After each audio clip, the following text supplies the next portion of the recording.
O cristão vive, quando está vivendo uma vida frustrada, uma vida que ele não entende, como ele não consegue vencer as suas dificuldades, as suas limitações. E ele passa por tristezas, por coisas estranhas na vida, né? Depressões. Isso é sinal de que Deus quer que você ore mais. Você precisa entender que às vezes Deus permite esses acontecimentos para que venha no seu coração o desejo de orar, porque a maior rebeldia do coração do homem é o fato de ele não desejar orar. Ele sai guerreando com o conhecimento bíblico que ele tem, com a intercessão do Espírito Santo que tem na vida dele, mas ele não consegue combater contra a sua carne. Somente com a oração, somente com o seu pensamento voltado a Deus. Isso é uma instrução que Paulo deixa à igreja. Ele diz, eu não posso me gloriar na minha carne.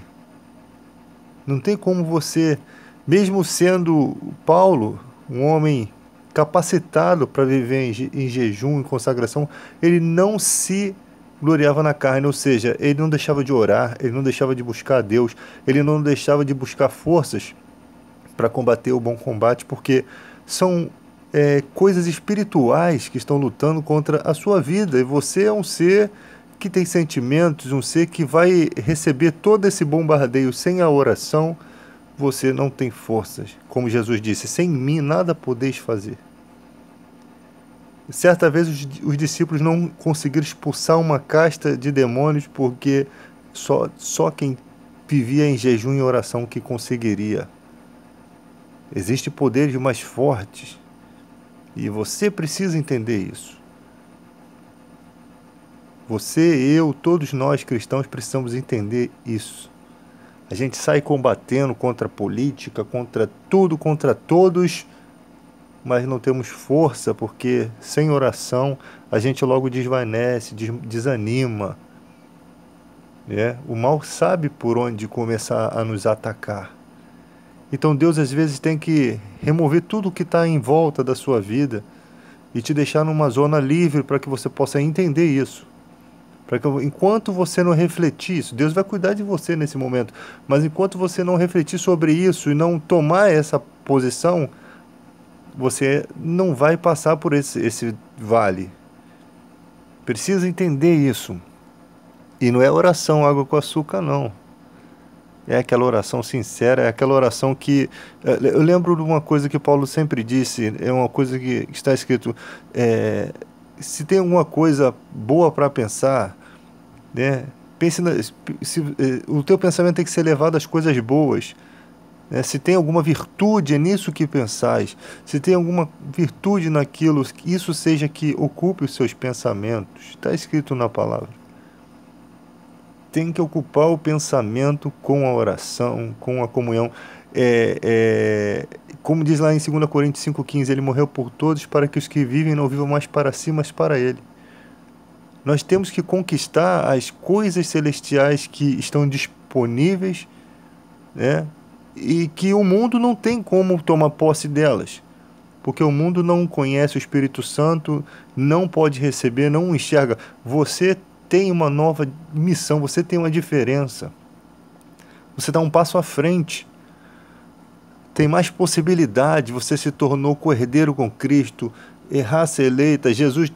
Deus te tirou do império das trevas e transportou para o reino do Filho, está lá em Colossenses 1,13. Ele te selou, ele te fez propriedade exclusiva, mas para quê? Para que você conseguisse alcançar as coisas espirituais. Veja como Paulo era conduzido pelo Espírito Santo. Muitas vezes Paulo não podia entrar em certas cidades porque o Espírito Santo não deixava. Ele disse, não sou eu que vivo, Cristo vive em mim. Ele não podia tomar a liberdade de ir para onde quisesse. Foi exatamente isso que Jesus disse a Pedro, quando disse, tu me amas, Senhor, tu sabes que eu te amo. Quando tu eras novo, vestia-se e andava por onde queria, mas quando for velho, te cingirão e te levarão para onde não queres. Significava o tipo de morte que Pedro glorificaria a Deus. Já estava escrito a história de Pedro. Até os fios da cabeça de Pedro estavam contados.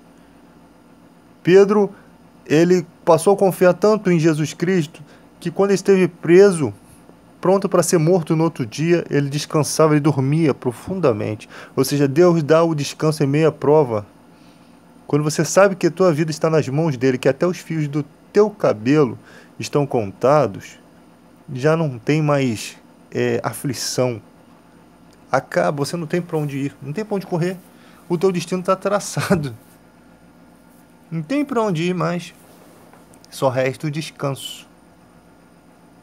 O mundo não vai compreender isso, porque o Espírito Santo capacita um homem até enfrentar a morte, que é o maior medo dos homens. Mas você enfrenta a morte ciente de que você não será deixado na morte. A coragem de Davi, um homem de guerra, que viu muita gente morrer ao seu lado, muita gente sofrer, sangrar, ele disse: eu vou pelo caminho de todo homem.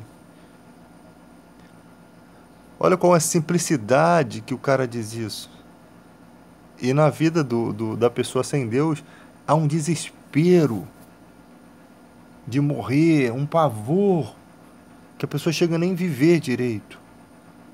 Tem gente com medo de ir até na rua, vai, mas evita, por quê? Porque tem medo de o carro passar por cima do ônibus, pegar em cheio, tem um monte de medos. Sendo que o fio da cabeça estão contados, todos passam pela morte, por que não você? Todos vão ter que enfrentar esse dia. O problema é, quando você tem a presença de Deus, esses dias não causam tormento a você. Muitos chegaram no final da vida, você vê lá Chico Anísio, ele disse: eu não tenho medo de morrer. Eu tenho medo de não ver mais os meus netos. Dizer que não tem medo de morrer não quer dizer que você realmente não tenha. Às vezes as pessoas querem expressar coragem até nos seus últimos momentos, mas dentro delas, elas sabem que estão abaladas.